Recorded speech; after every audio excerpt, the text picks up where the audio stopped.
Welcome to Life is for Loving by ERIC Butterworth, a popular book by the author who believed that Jesus, Yeshua, taught, "We are all divine." These are excerpts edited and voiced by Douglas K. Poore. I am loveful. Scriptural text. God's Spirit is love, from 1 John 4:8 and 1 John 4:16. Love is man's true nature. Love is an inner power. It begins in spiritual source, flows out through you, and goes on without end. This means I am in loving God's Spirit, and God's Spirit is in me. This is our spiritual unity and the loving oneness of the universe. Growing up loveful. God's Spirit is love. We are rooted and grounded in the allness of love. If parents gave us everything as children, except the feeling of being loved, then life for us is almost completely exterior oriented. The most sordid and depraved lives are really crying out, "Will someone please love me?" Within every person is a hunger and thirst to be loved, to express love, to let the infinite power of love flow through us. If parents gave us unconditional love and support, then we are healthy, well-adjusted, confident, and loveful. We have been taught to think of love as a commodity rather than a divine process. I am that something that I call God's Spirit that is expressing itself as me. A great need in the life of people is loving. God's Spirit loves us and is love in us. Love unites within us with the love within God's Spirit. This is the unity of life, the loving oneness, and we celebrate. Self-love. There is no other way to truly express love except through self-love. You can be loving, which will create an environment in which others may find it easy to radiate and express love, and thus be loving to you.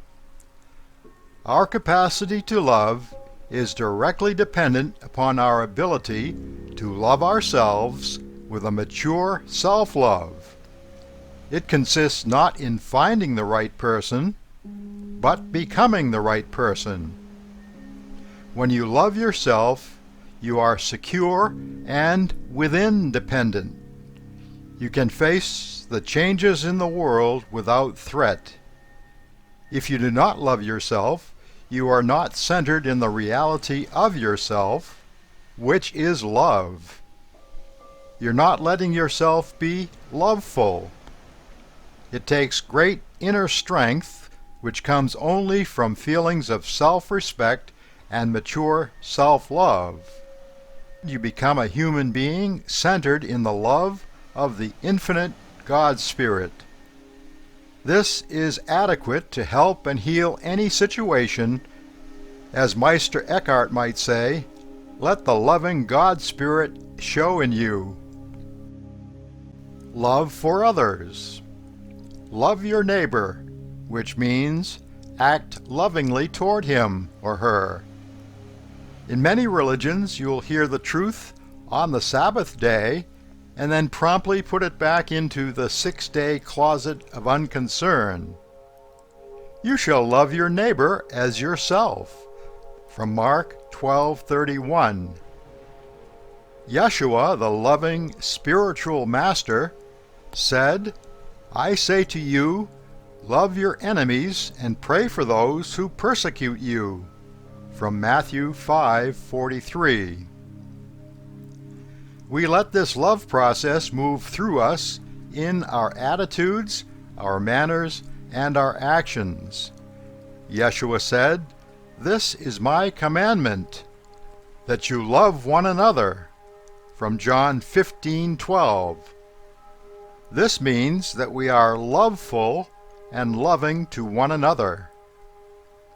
You are not really getting the message of truth unless you are loving, kind, thoughtful, tender, and accepting of people as they are. Move from love platitudes to loving attitudes and actions. You will salute the divinity within others and celebrate love as the one true reality in which we all live and move and have being. You learn to love by loving. There is no other way. Study love. Meditate on the love idea and the whole process of loving. Take a love walk. Make contact with every person you pass, but in a loving way. Look beyond the appearances to see from the consciousness of love, which will enable you to behold and see the lovable within even the most sordid character. This is the best possible technique for creating an umbrella of the protecting love of God's Spirit. Love and being loved. Our urge for love and for loving is always present as an explanation for our hungers and drives, and also as a key to our potential for growth and achievement. Let us remember that love is not finding the right person to love or be loved by. It is being a loving person and being loveful. Let us meditate long on the realization that we are created in and of love, that love is the only reality of our life, and that there is always enough love to go around, if we are willing to turn it on by being loveful. Love all of creation, the whole universe, every grain of sand. Love every leaf, every ray of God's Spirit's light. Love the animals, love the plants, love everything. If you love everything, you will perceive the divine mystery of things. Once you perceive it, you will begin in consciousness to comprehend it better every day, and you will come at last to love the whole world with an embracing love. I love all people as I love myself. I am a channel for the expression of the infinite love of God's Spirit. God's Spirit is love. In the Old Testament, the love of God's Spirit has been presented as being capricious. The Old Testament, God's Spirit loves and hates. He creates and destroys. His wrath and anger at times is frightening to behold. What we have not taken into account is that these writings reflect the fact that the early Hebrews were only a little removed from the belief in pagan ideas and deities, and thus their concept of the one loving God Spirit did not always reflect the purity in which Moses gave it to them. Fortunately, there is an occasional glimpse of the reality of God's Spirit as love, such as in Jeremiah. God's Spirit said, "I have loved you with an everlasting love." From Jeremiah 31:3. We are always in love. We are always loved, and we always have enough love within us to deal with any and all relationships and experiences in the world.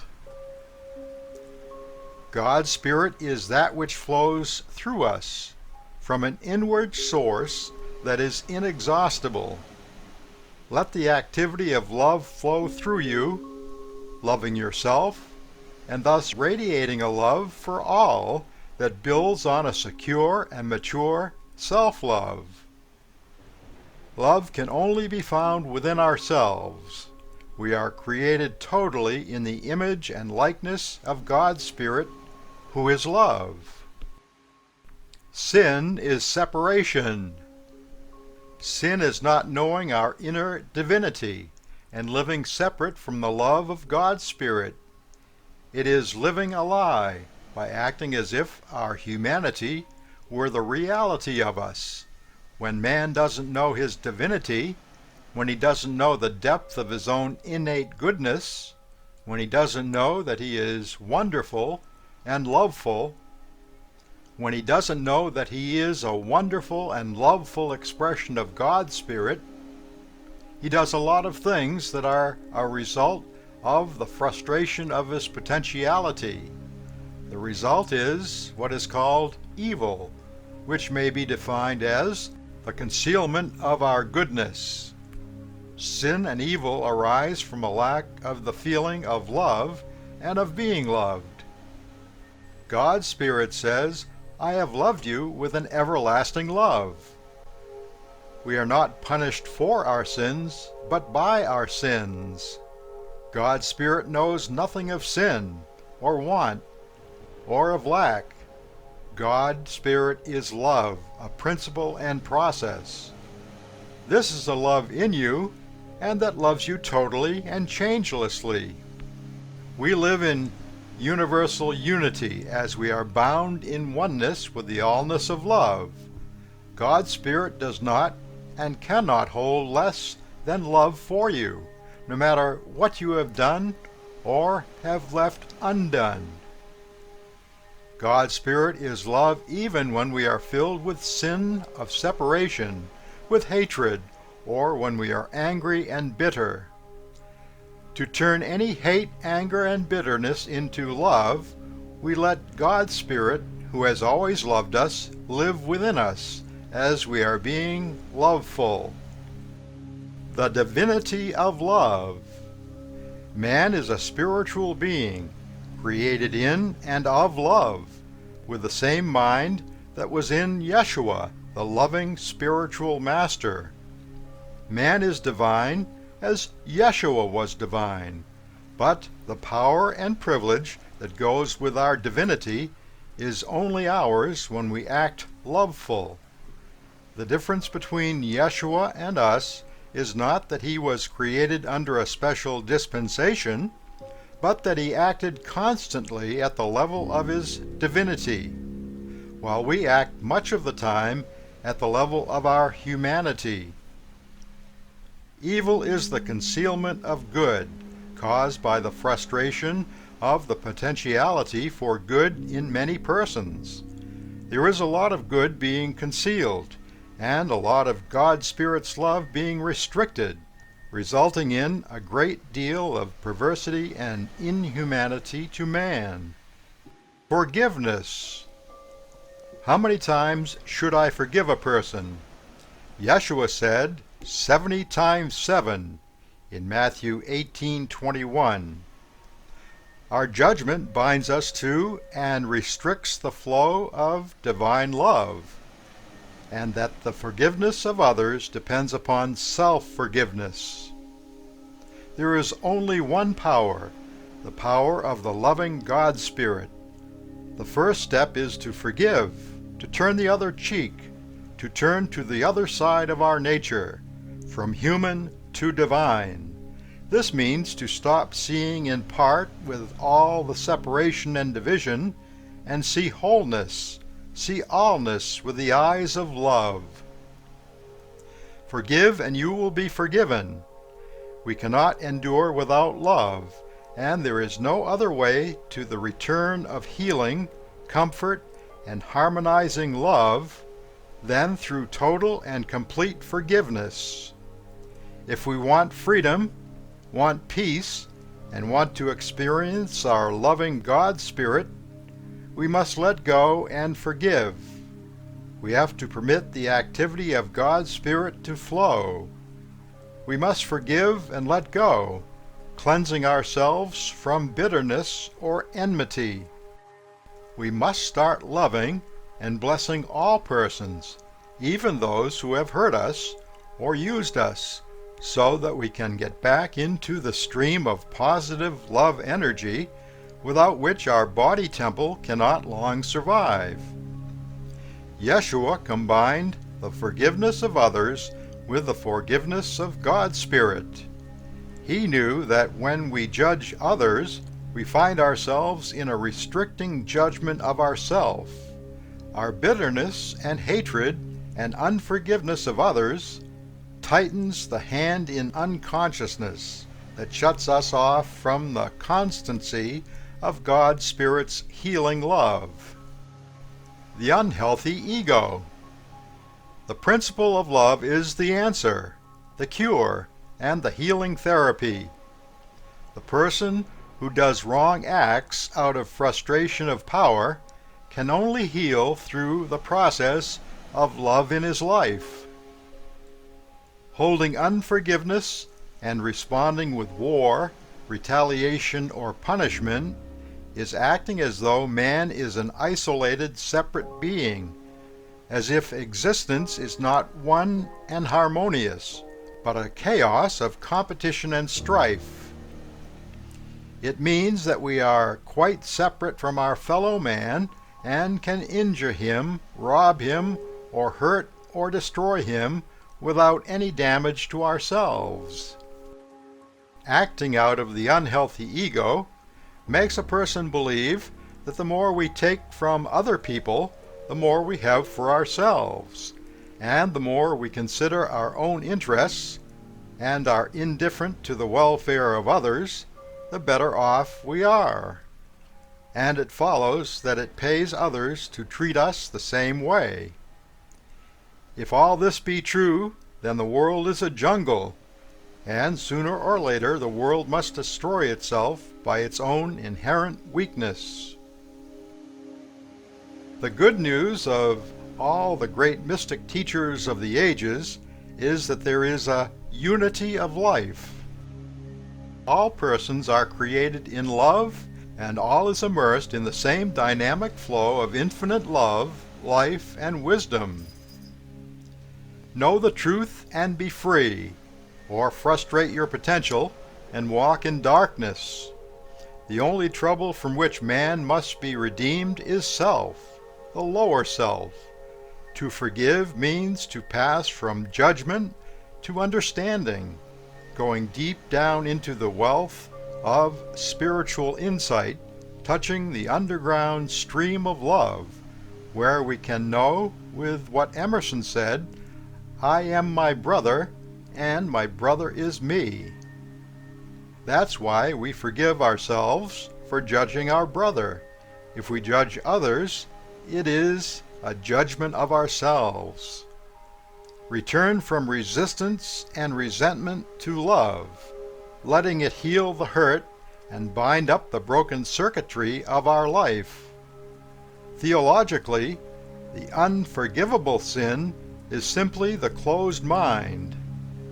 If the mind of man is made up in prejudice and in bitterness, then the love of God's Spirit cannot do its healing work. If we insist upon carrying our hurt and our guilt, then we must go on punishing ourselves. But it is self-punishment for our refusal to forgive ourselves. Healthfulness. When you are sick of being sick, you'll get well. Health is natural, and sickness is caused and perpetuated by an unnatural influence of negative thoughts and emotions. When mankind is a lovable whole, a oneness, then the parts that are made up of walls of separation and the wars that result, then the walls will come down. Men and women will begin to emphasize likenesses instead of differences. If you realize that you are a being of love, created as an image and likeness of God's Spirit, who is love, that love is always the reality of you, at the depth of you, and that life is for loving. Then forgiveness is automatic in your life, for you will not judge persons or take offense at their actions. You need only to let go and let God's Spirit be the love in you, and let love be loving in you. Let love be you, for life is for loving. Love and oneness instead of loneliness. Away from our experience of complete oneness, we are cut off to become fearfully aware of separation. All through our lives, one of our deepest needs is to overcome our separateness, to leave the prison of aloneness. The feeling of loneliness is one of the greatest challenges of human experience. What is loneliness? It is a deficiency of spirit. When you have the feeling of aloneness, you have not discovered your oneness with the infinite power and presence of loving God Spirit. You are a being of love, created in the image and likeness of God's Spirit, who is love. Love is your very nature. Without the acceptance of love within you, you are unable to accept love from others, even when it is sincerely offered. Until you touch the love that is you, you can never touch the love that is in another. Turn your thoughts within and feel the warmth and support of the eternal fountain of love in which you live and have being. You are in love, no matter what the conditions of your environment. You can then look about you in friendliness, knowing for all persons, I am in love with you. We are in love together. If you prepare yourself through deep and intensive meditation upon the reality of your own oneness in the allness of love, this will be a guiding and protecting presence to you in all your ways. Each person lives in a separate world, the world of his own thinking. The person who is possessive, over-solicitous, and protective believes that love is the projection of his own ego, but it is limited. He doesn't know that inner-centered love has no end. There can be no jealousy in love. In the oneness which love reveals, there is security and freedom. In the heart of every person there is a great homesickness for loving God's Spirit, for wholeness, for relatedness, for unity. It comes from an intuitive awareness of the reality of our true being in love. It is the longing for the whole human self, longing for unity with the universal loving self. In our deeper being, all beings are one being, and all individual cells are in oneness. Thus we realize our unity with God's Spirit. We feel the flow of love and a sense of oneness with all persons. Lack of this awareness of spiritual unity, the oneness of all life, of all persons, leads to inner loneliness. It also leads to all forms of selfishness, the unhealthy ego, of anger and hate, all pride, vanity, conceit, contempt for others, all injustice, greed, cruelty, and crime. The unhealthy ego believes in the superiority of oneself and the inferiority of others, hence the so-called race problem. We can see that most of the problems of society, or of man's inhumanity to man, are the result of the failure of persons to know themselves as beings of love, centered in the love that is God's Spirit.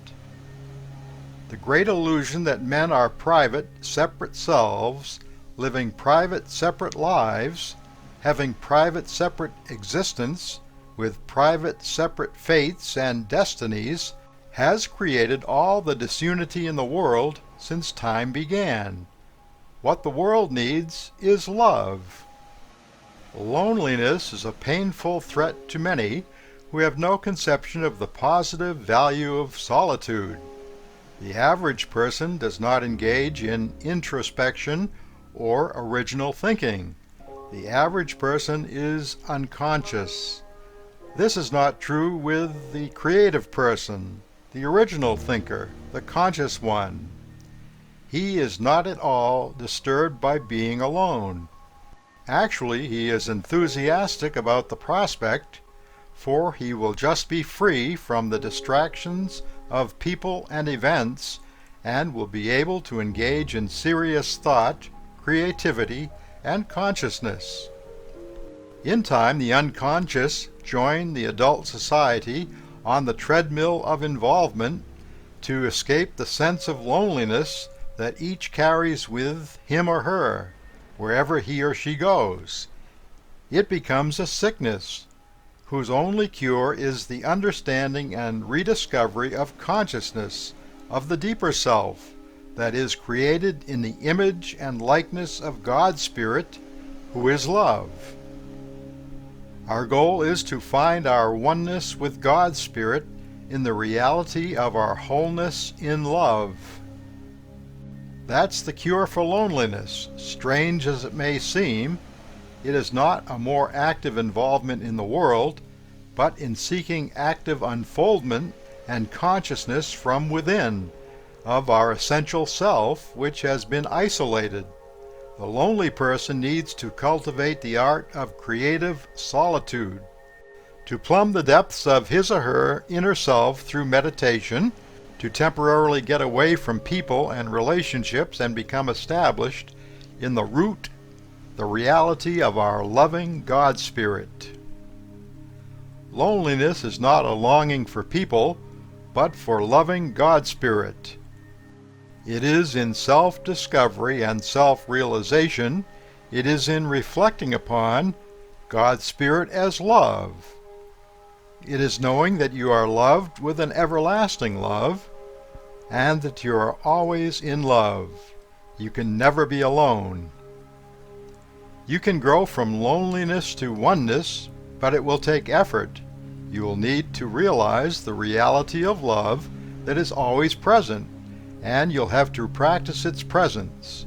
You may feel that your loneliness will give way to oneness when your true love comes along.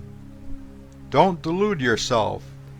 It is not in finding the right person, but in being the right person that leads to the fulfillment in love.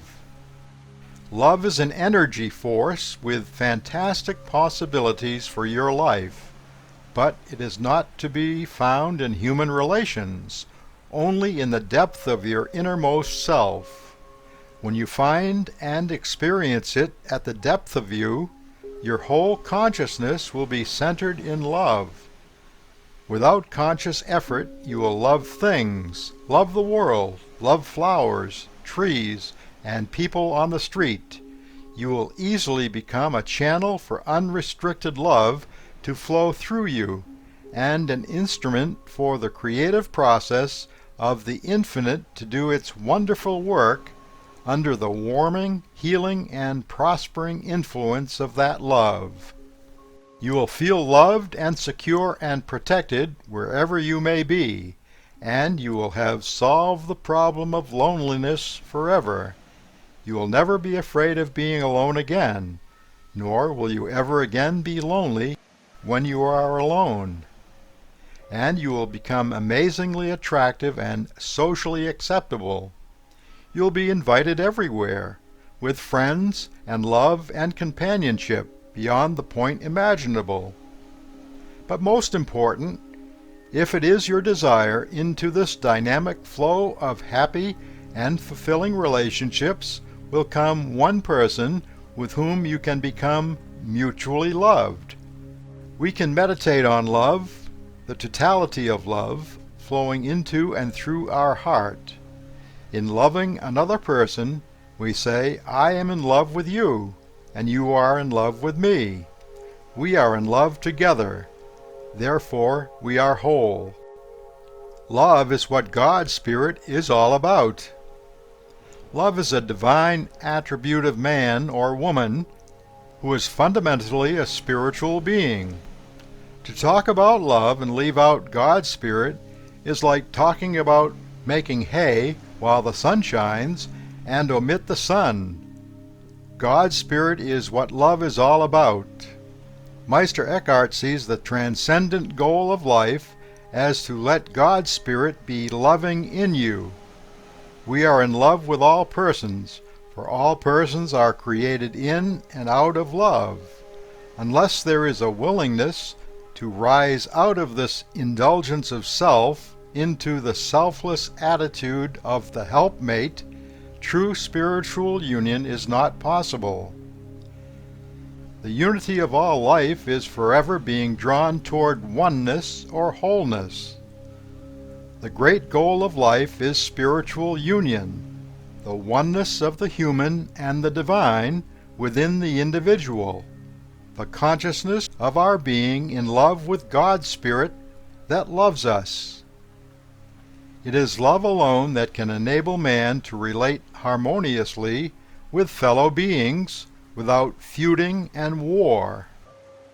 The healing power of love. It is probably true that more people are sick from lack of love in their lives than from all other causes put together. When Yeshua, the loving spiritual master, repeatedly emphasized such things as love one another, love your neighbor as yourself, love your enemy, go the extra mile, he was dealing with the healing power of love. He was an example of healing and how to dwell in the fullness of love, which is the key to health and healing. Man and woman are so created that we cannot survive in health and wellness without love. We are created in and out of love. To deny the flow of love in us is to deny the reality of our being. To live with anything less than love contaminates the wholeness that are, frustrating our potential for the creative experience of life in its fullness. The lack of love creates a place where ill health can take hold. Anything less than love in the mind and heart of us causes tension and stress, and this unconsciousness is in moods that are unloving. Be open to be transformed by the renewing of the mind in love.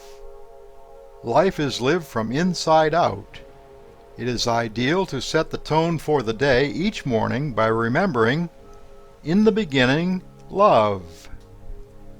The wise student of life will realize that any evidence of anger, hate, bitterness, envy, or criticism in his or her own nature are danger signals that should never be ignored. The most necessary part of learning is to unlearn our errors.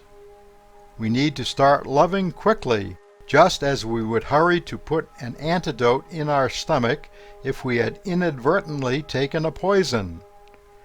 The adversities that hurt or harm us are always the adverse thoughts of our mind.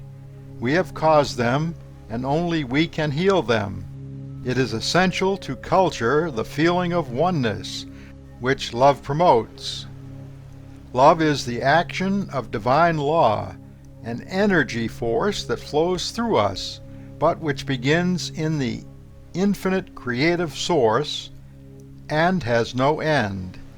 These are some positive words to describe ourselves: peaceful, beautiful, careful, cheerful, insightful, faithful, grateful, plentiful, joyful, successful, loveful, and healthy. The healing power is that strong feeling of love allowed to flow through the heart to all persons and all living things, coupled with a sense of loving gratitude for the truth of the divinity of man in the loving God Spirit. This is to be felt strongly every morning on awakening and every night on retiring. The art of healing is in letting God's Spirit be the love in us. Let life be life in us. Let love be love in us. For love is the energizer and harmonizer of life. I will say, I am in love with life. Life is in love with me. In love there is beauty and wholeness and the full, free expression of abundant life. This day is my birthday, for I am reborn in the awareness of the love that is in me. I celebrate myself in the conscious experience of love. It is strange how we get out of tune with the harmonizing power of love. Living at the circumference of our being, we become immersed in the unconsciousness of materiality and the pressures of conformity and competition. The heart has become the symbolic center of both life and love. Bless your heart. The statement, "bless your heart," is both an excellent salutation and greeting for others and a marvelous treatment for yourself. It is like saying, "God's Spirit is the love in me that salutes the center of love in you." Blessed is your heart. The pure love and life of God's Spirit pulsates through us in perfect rhythm and order. It is cleansed of all misunderstanding, impurity, and disease. In the beginning, love. God's Spirit is the love in your heart. Our heart responds to the activity of divine law by acting in perfect unison with the even, regular, firm, powerful action of life. In the beginning, love.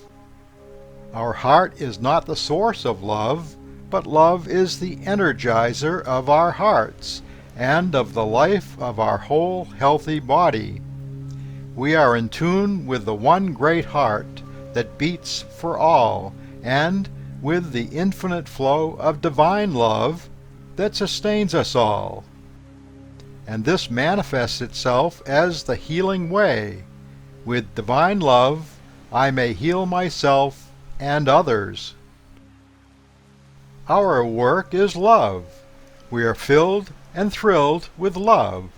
Our heart is aglow with vitalizing life, and our whole being is established in the wholeness of love, which we all are.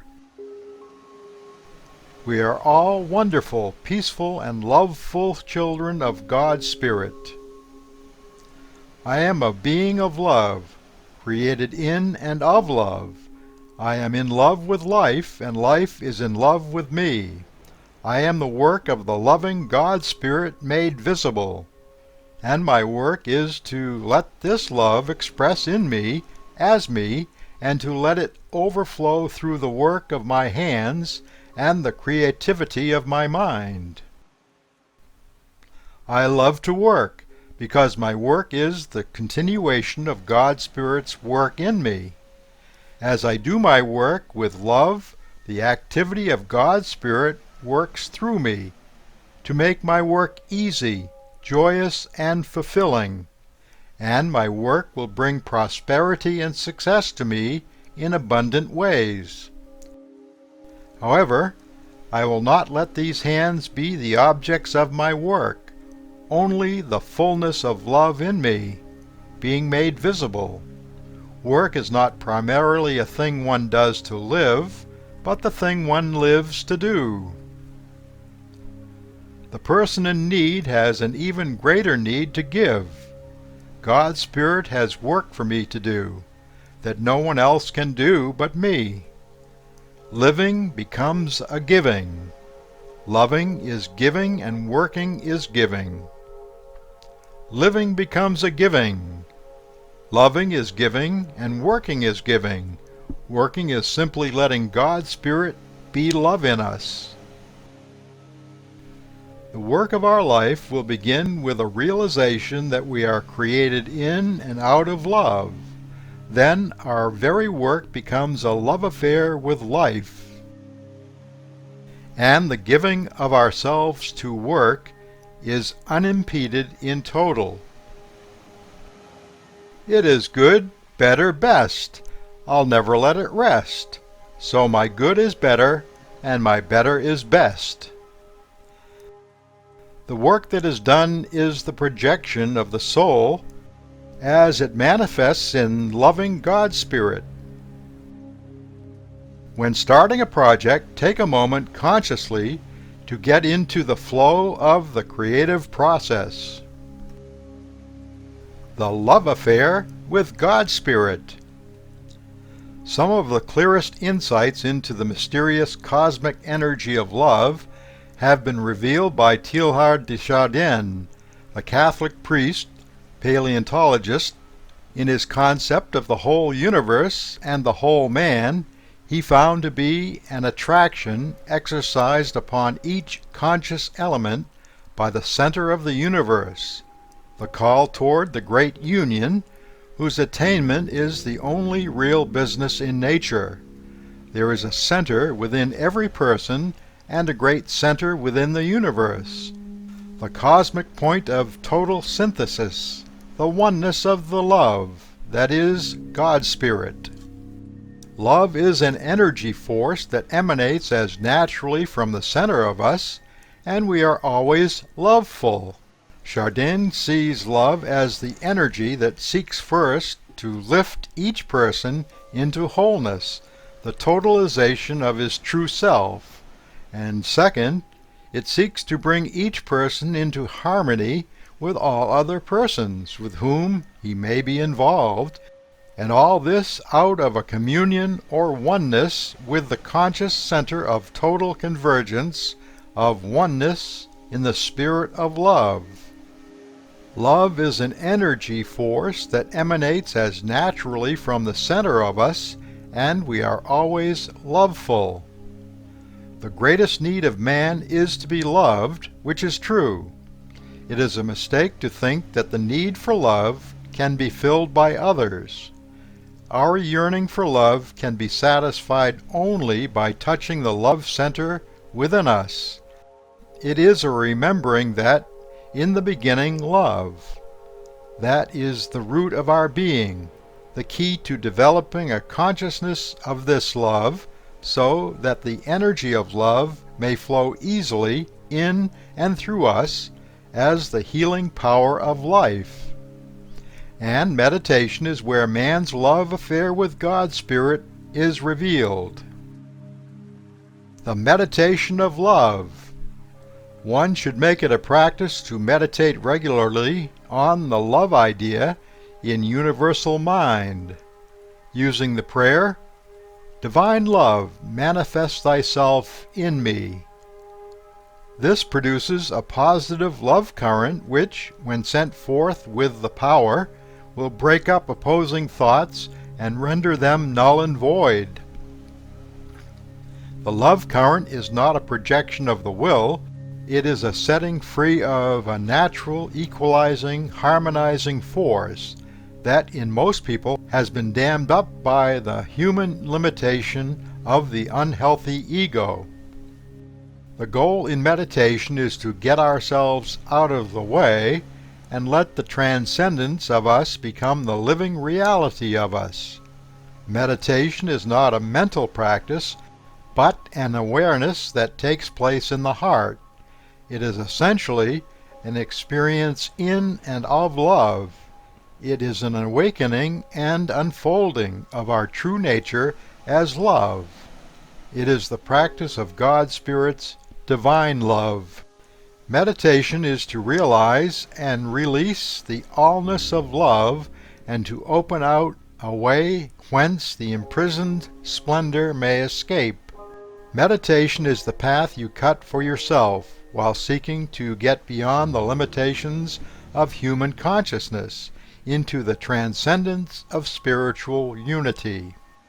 There is a center within you and within the universe, and is the center of convergence with the infinite within you. You are the emanation of image and likeness of the love of God's Spirit, and that's totally good. There is a divine goodness at the root of all existence. At the very center of you, there is only the loving God Spirit, which means there is a point in you where you are only God Spirit. Be still and know that I am God Spirit, from Psalm 46:10. At the center, where there is only God Spirit, who is love, I am love. In the elevation of consciousness, one sees from the transcendent level, one sees from the consciousness of the loving God Spirit, by which one sees the point of light at the center of all things and all persons. Namaskar. The divinity in me salutes the divinity in you. In this consciousness there could be no conflict, no hurt or harm, no fear or bitterness. The practice of relating to all of nature with love will lead you to perceive the divine mystery of things and your commitment to love the whole world with an all-embracing love. It is an energy force flowing through you from the cosmic center within you and touching and igniting that same energy force within a person or thing that you are focusing upon. Let the emanations of the cosmic point of divine love flow in and through you, lifting you to the feeling of being love, enabling you to think loving thoughts of all people, places, and things in the universe.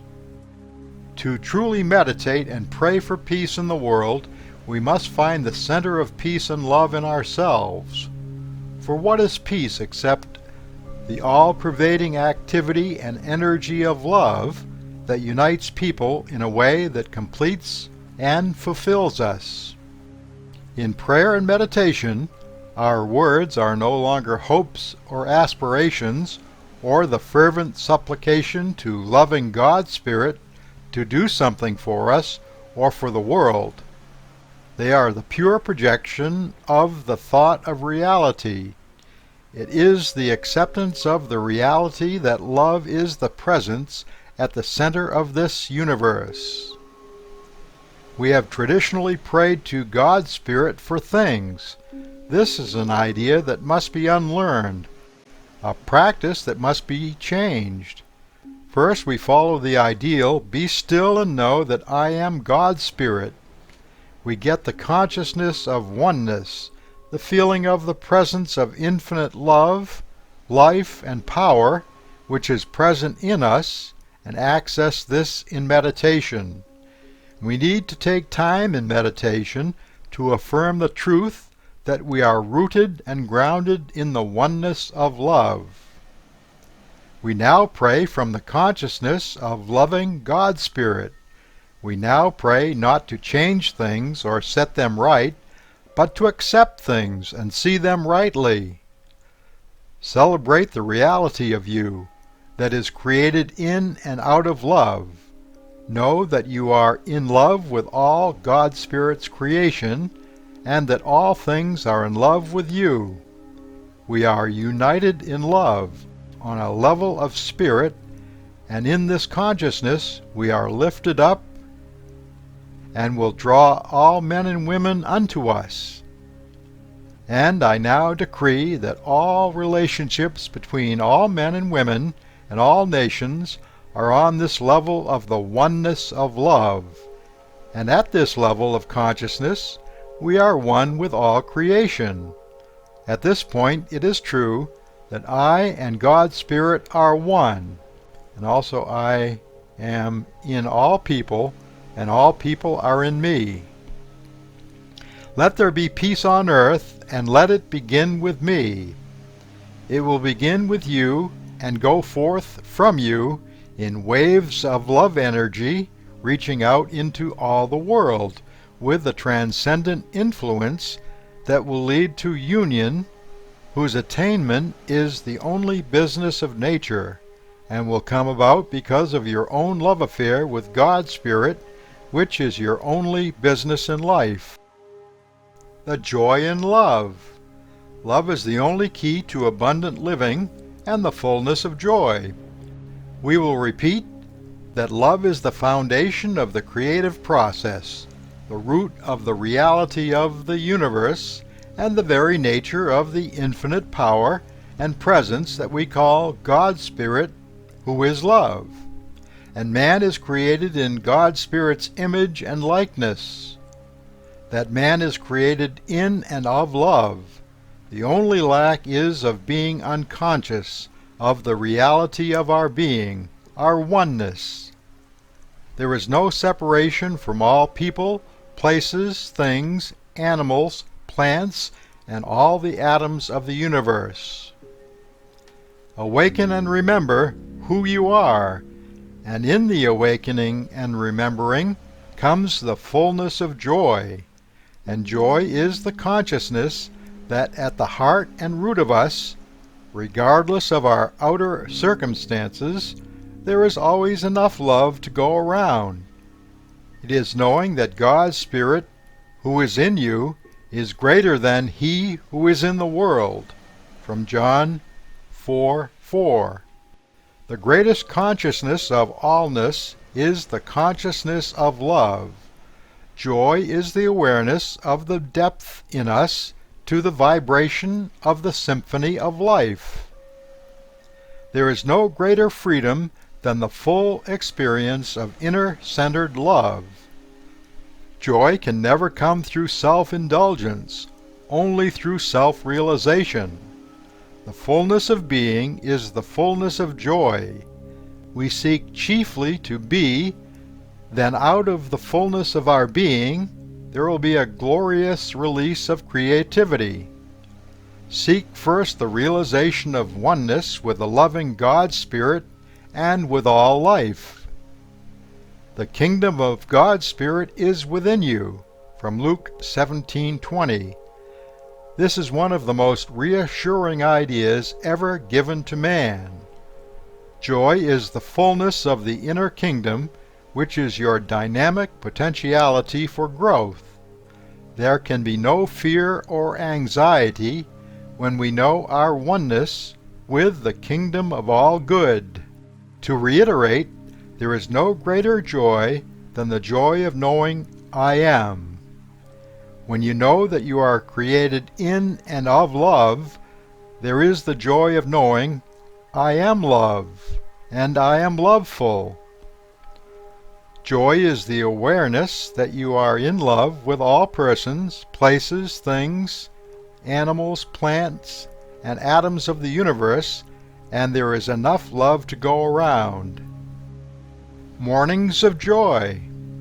When arising in the morning, your first view of the day is an opportunity to look with eyes of love, to see things from a consciousness of oneness, and to let this transcendent awareness of the cosmic energy of love well up within you and pour forth through you to clap its hands in joy. You literally applaud the world for all the good that you know is on the way, despite appearances to the contrary. It is a beautiful way of life, facing the crisis of the dawn by accepting the opportunity instead of the danger of it. In this consciousness, you begin each day by tuning into and turning on the symphony of life. You refuse to let your day be determined by dark clouds or your consciousness influenced by the divisive separation of these troubled times. Take some time at the beginning of the day to be still in quiet meditation, to indulge your love affair with God's Spirit. Listen for the song of your soul, which God's Spirit is singing through you, and then rejoice God's Spirit has put a new song in your heart, and sing for joy. Then this will be a joyful day, a harmonious and successful day. This is when you tune out the song of other days and tune in on the song that the Infinite is singing in you and as you in this moment. When you are conscious that you are in love with life, with all God's Spirit's creation, and that the whole universe is in love with you, you will have everything going for you. Retirement is a new opportunity to set fresh goals, to launch into new projects and new adventures. Accept it, rejoice in it, change your retirement to looking at it as advancement. Face forward with a joyful sense that life is happening and not has happened.